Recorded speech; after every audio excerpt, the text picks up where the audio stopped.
Indianapolis Colts 23, Las Vegas Raiders 20.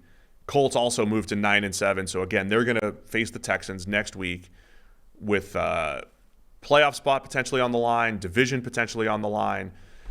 They get Michael Pittman back. Offense looks a lot better.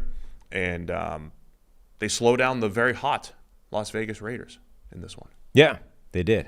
And that was like the fact that the Colts defense, I think, has been such an important part of this team, has kind of been talked about, has been flying under the radar a little bit this season. Like, their defensive line has come to play in a lot of games this year. This game, DeForest Buckner made a bunch of big plays, but when you look at the group that they have there, DeForest Buckner, Samson Ebukam, Grover Stewart has made some plays. Like, it's not the kind of collection that you would say should be determining the outcome of games, and yet they've done it several times this season. Yeah, and it's a challenge because they're rushing 4 so often, right? They're not sending extra rushers again. It's a 4-man rush, and by design it's gonna be like, from like a PFF grading standpoint, it's harder to win, right? When you're just rushing 4 the entire time, there's more pressure on the front 4. That's how a lot of defensive coordinators want to operate, is trusting them, and they've done a nice job with that. There's a couple key big passes that set the Colts up early, hitting Josh Downs. Yep. Open down the field, and then a 4th-and-1 call that got Alec Pierce open for a 51-yarder, or 58-yarder. All Alec Pierce does is catch 50-yard bombs. 50-yard bombs. And I don't mean that in a good way. I mean, the Colts offense, they do look much different when Michael Pittman's out there. I mean, I use the phrase like high-end possession receiver as certainly not a knock. The Michael Thomas type, even like a Chris Carter back in the day, like they're the move the chains guy. That's been Pittman.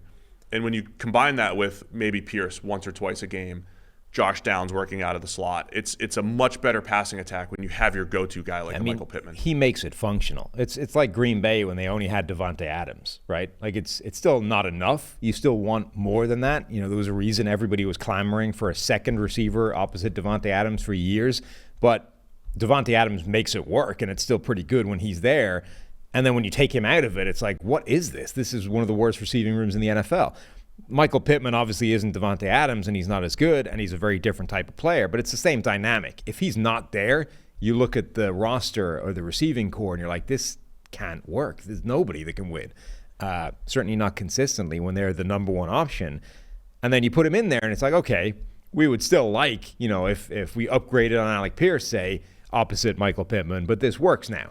That's what happens when he's there. Like, when he's not there, it's non-functional. And then when he's there, we could still like to improve this thing, but it works.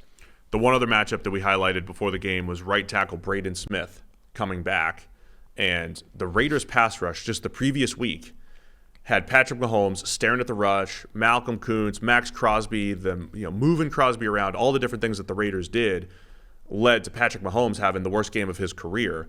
But in this one, you and I have talked about like the subtle ways that the Colts have won. You've mentioned, hey, their D-line has done some nice things this year. We've talked about their offensive line a lot.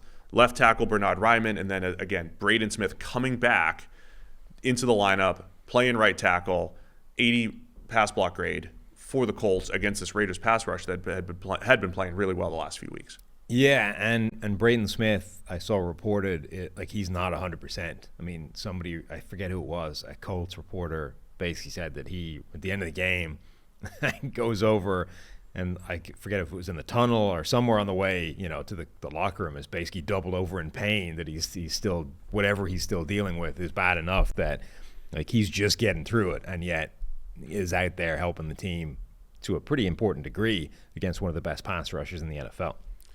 All right, so the Colts as of right now are the 7 seed. Texans are the 8 seed, but again, they're gonna play.